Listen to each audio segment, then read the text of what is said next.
Grip. Grip is the way you hold the stick. Stick with your left hand vertically with your index finger and your thumb at the upper part of the stick, while your right hand place it at the bottom of the stick and lock your grip, leaving about 2 inches distance at the end of the stick. Courtesy. It is called the official modern ARNIS salute. To perform this, face your partner, feet together, hold the stick, but 2 inches from the end point of the stick vertically, and then bow to your partner or your opponent. Stance. This is how your foot and your body is positioned while standing. Attention stance can be done in closed and open stance, and it is performed during courtesy, which is before and after practice. First, close attention stance.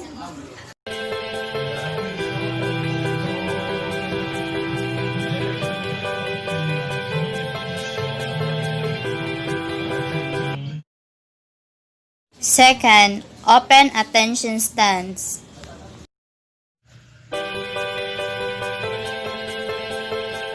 Third is open leg stance. It is a stance used in preparation for striking and blocking.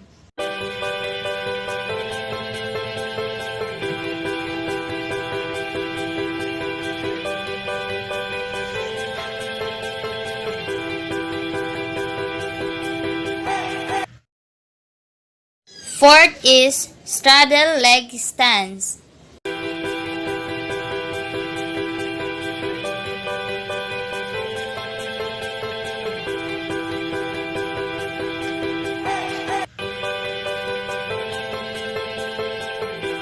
Fifth is forward stance.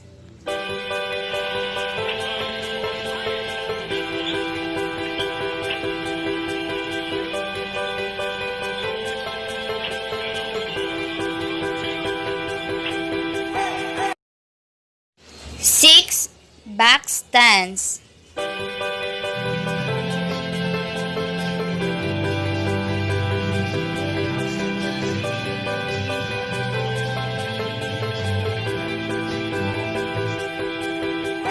And the last one, oblique forward stance.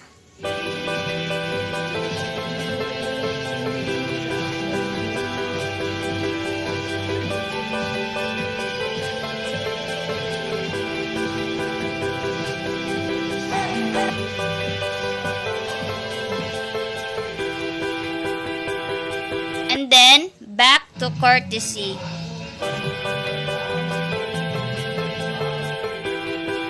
This is Kabilogan Henry Jean, BE2 student, PE3 section LM2. That's all for today. Thanks for watching the video. Have fun and stay safe. God bless.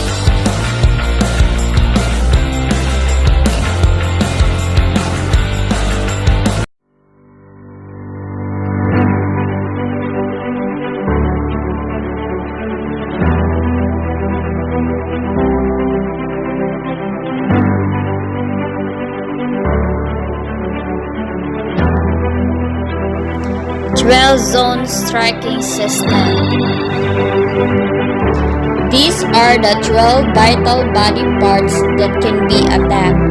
Left and right temple, left and right shoulder, stomach, left and right side of the chest, knees, eyes, and the crown of the head. Let's do this. Forehand strike, a strike that performs in dominant side to your target's vital points. And strike is a strike that performs in the non-dominant side to your target vital points.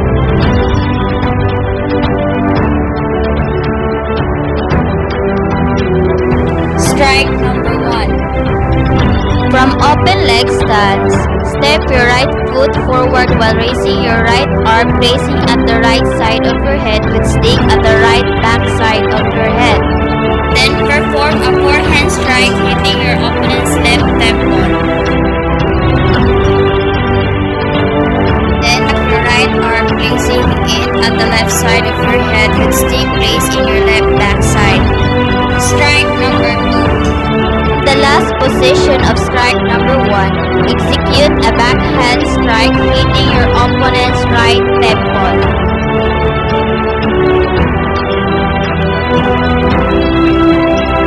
And then draw back your right arm, placing it back to the right side of your head with a stake place.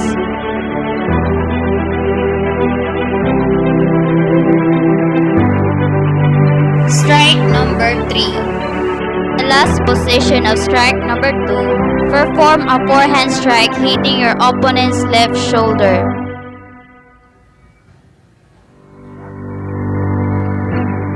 And then draw back your right arm, placing it back to the left side of your head with your stick.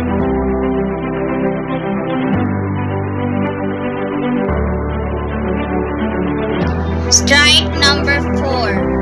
Last position of strike number 3, perform a backhand strike hitting your opponent's right shoulder.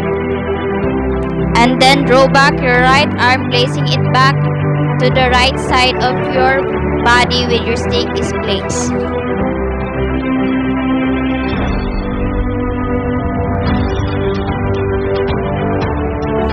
Strike number 5. From the last position of strike number 4, perform a forehand strike hitting your opponent's stomach, and then draw back your right arm to the right side of your head. Stick should execute like a forward stance.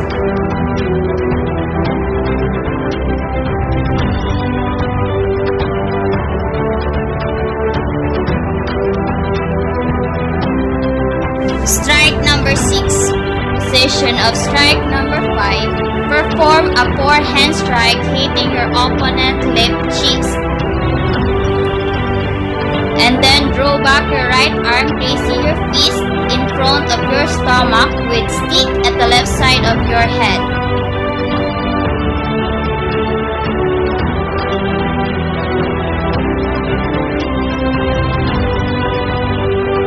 Strike number 7.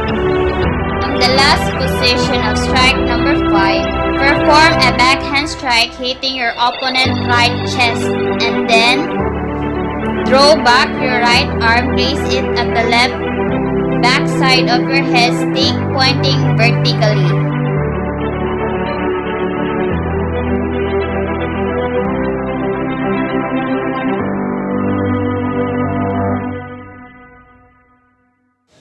Strike number 8. Last position of strike number 7, perform a downward backhand strike to hit the right knee of your opponent.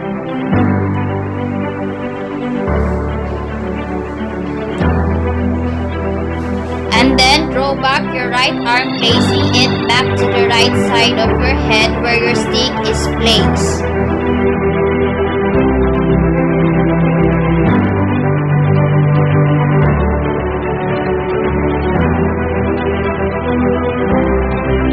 Strike number 9. From the last position of strike number 8, perform a downward forehand strike to hit the left knee of your opponent.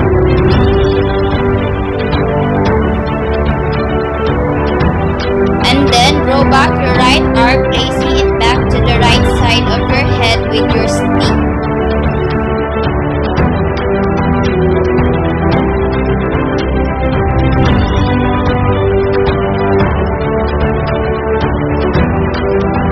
Strike number 10. From the last position of strike number 9, perform a forehand strike hitting your opponent's left eye.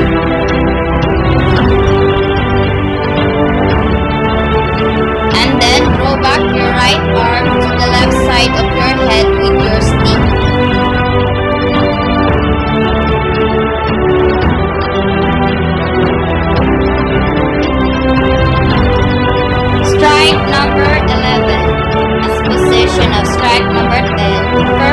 a backhand strike hitting your opponent's right eye. And then draw back your right arm, place it at the back of your head where your stick pointing downward.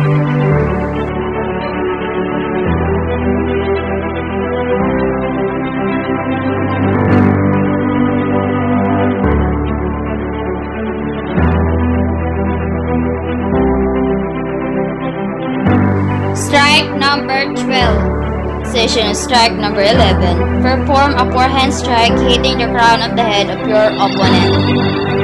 And then draw back your right arm and position attention stance and prepare for courtesy.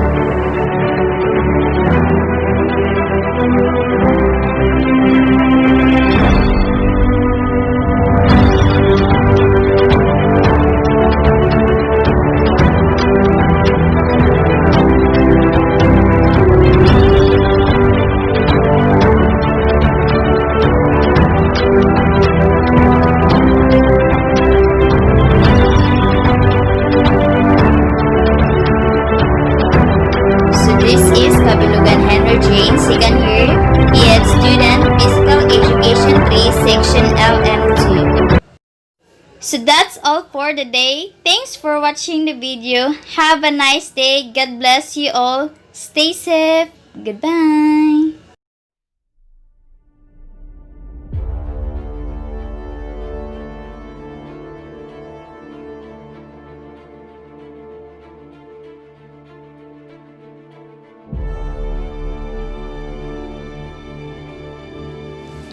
Blocking.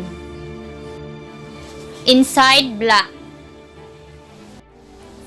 This type of block can be used to deflect strike number 1 and strike number 3.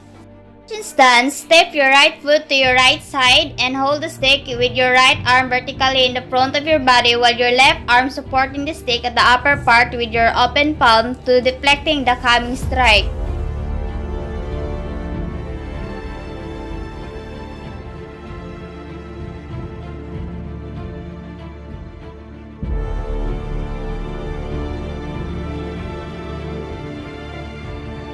One and 2 are both done on the same time. Outside block. This type of block can be used to deflect strike number 2 and strike number 4. From attention stance, step your left foot to your left side and hold the stick with your arm vertically in the front of your body, while your left arm supporting the stick at the upper part of your open palm to deflecting the coming strike.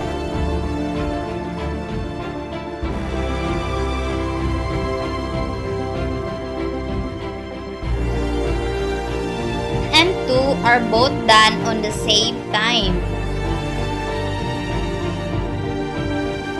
Downward inside block.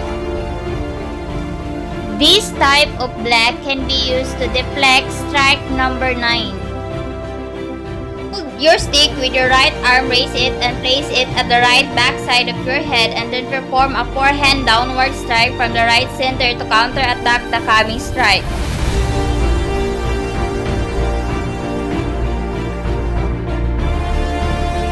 Downward outside block.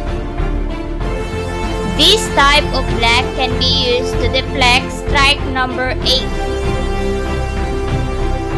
Hold your stick with your right arm, raise it and place it at the left back side of your head and perform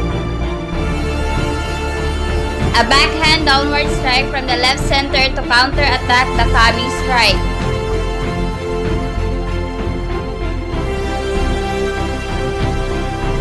Rising block.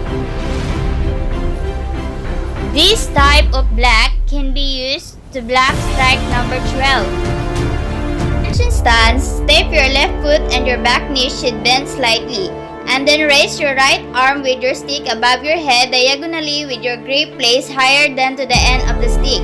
And then support the stick with your left arm by placing your open palm behind the upper part of the stick facing outside. 1 and 2 are done on the same time. Vertical black. This type of black can be used to block strike number 5. Hold your stick vertically down to your right side of your body. Lock your grip in the shoulder level, while your left arm open palm, placing it at the end of the stick for support. Once the strike of your opponent comes, block the attack with moving the stick from right to left.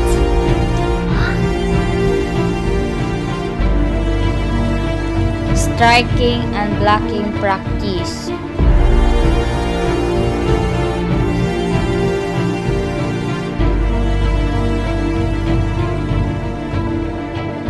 Two for 4.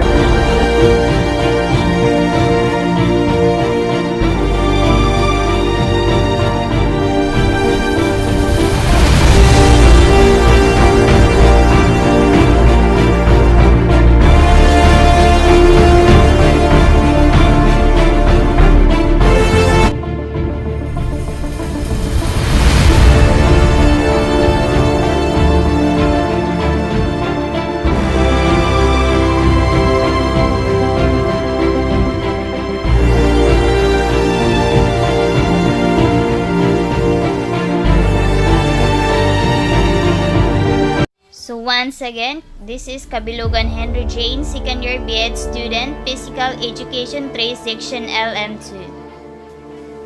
So that's all for today.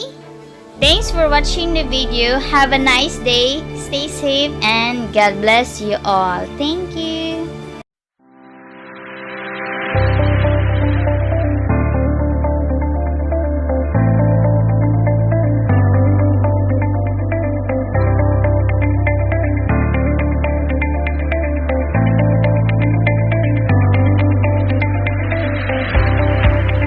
Sinawali. It is a form of ARNIS training done by 2 players holding a stick in each hand. This play is characterized by the crisscrossing movement of the canes. It is good for exercise in the mastery of ARNIS play.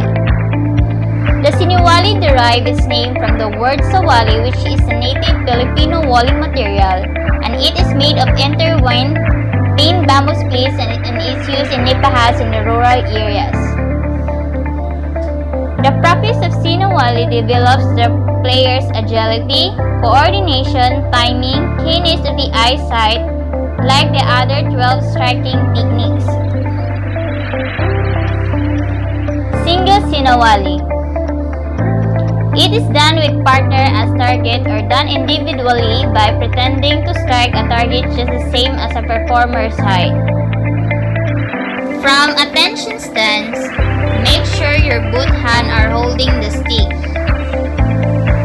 Step your right foot.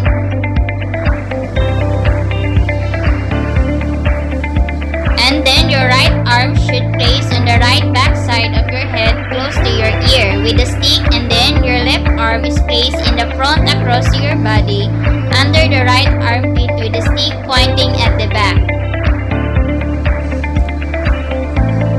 Count number 1.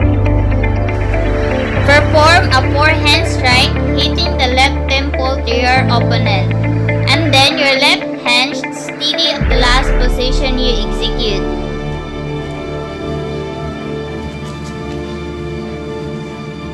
Count number 2. From the last position, perform a downward backhand strike as if hitting your opponent's right knee, and then draw back your right hand, raise it, and place it in the backside of your head. Count number 3. From the last position, place the right arm in front across the body and place it under the left armpit with your stick, and then your left arm execute a forehand strike as if hitting the left temple of your opponent. Count number 4. From the last position, your right arm perform a downward backhand strike as if hitting your opponent's left knee, it at the back right side of your head with the stick pointing onward.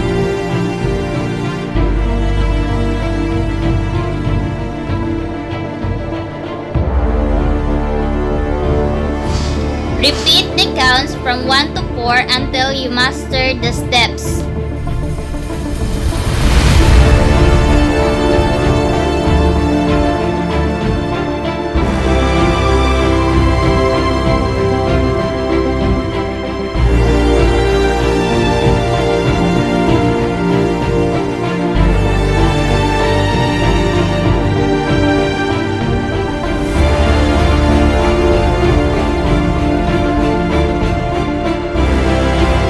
Per 4.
So once again, this is Kabilugan Henry Jane, second year BEd student, Physical Education 3, Section LM2.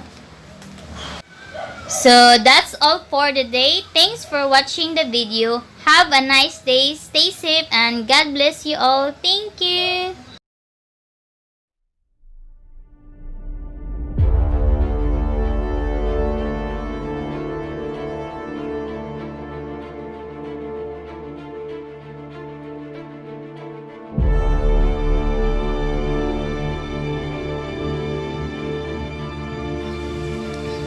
Double sinawali is immediately same as single sinawali. Count number 1. Start with courtesy and then execute open leg stance. Both hands are holding the sticks.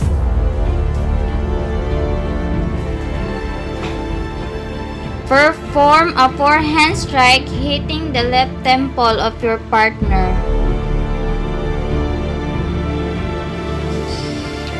Count number 2.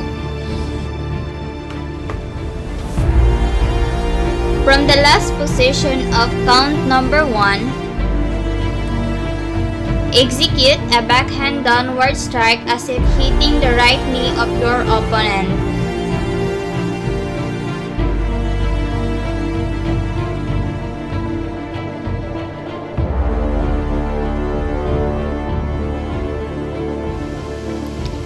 Count number 3. From the last position of count number 2, execute a backhand strike as if hitting the opponent's right temple.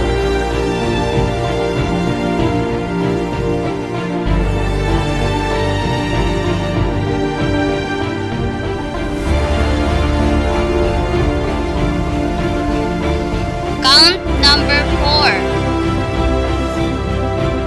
From the last position of count number 3, execute a forehand strike as if hitting the target, the right temple of your partner.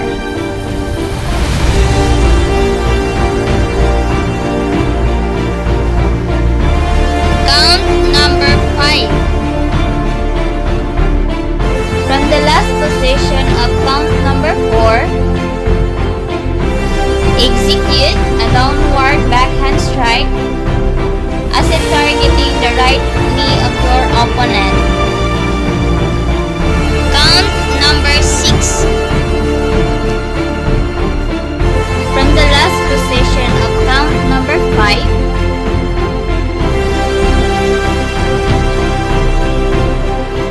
execute a forehand strike as if hitting your opponent's left temple.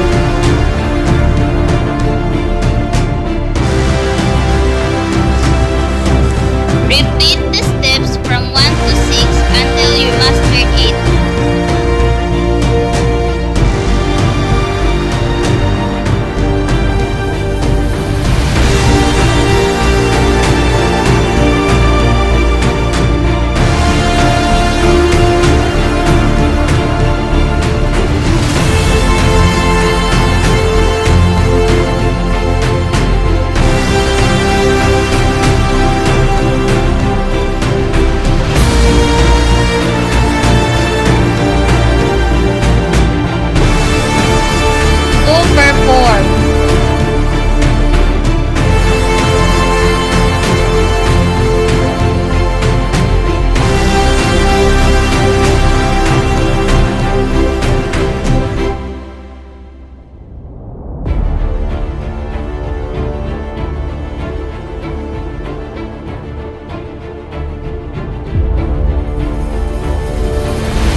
So once again, this is Kabilugan Henry Jane, second year B.Ed student, Physical Education 3, Section L and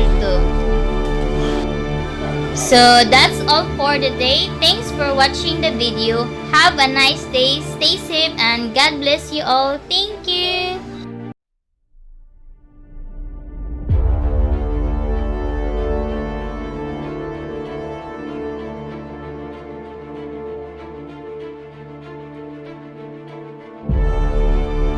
Redonda. Its initial position of striker is the same as single sinawali. Let's begin.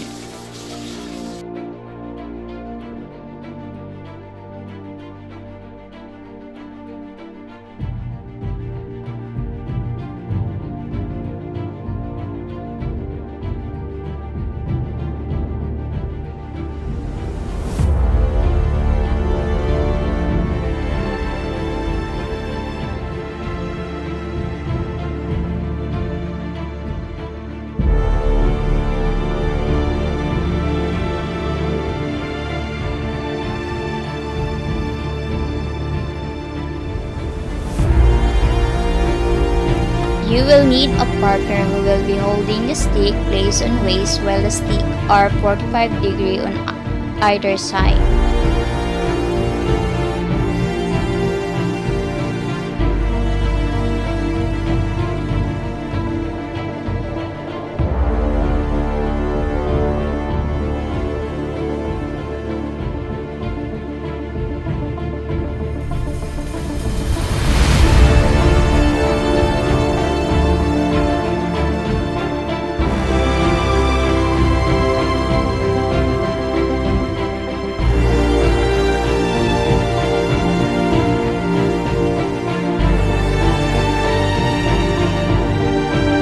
This is Kabilugan Henry James, second year B.Ed student, Physical Education 3, Section L and 2. So that's all for the day. Thanks for watching the video. God bless and thank you.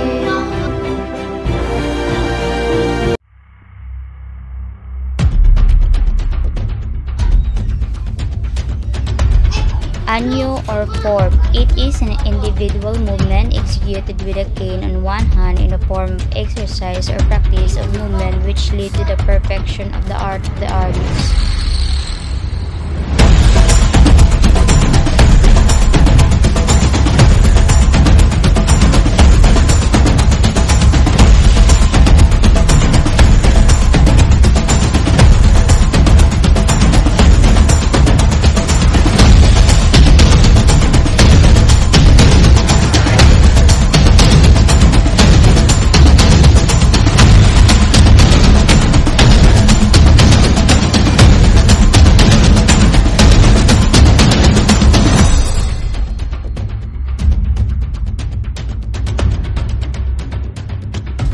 Mrs. Kabilugan Henry Jinti, second year BEd student, Physical Education 3, Section L and 2. So that's all for today. Thanks for watching the video. Thank you.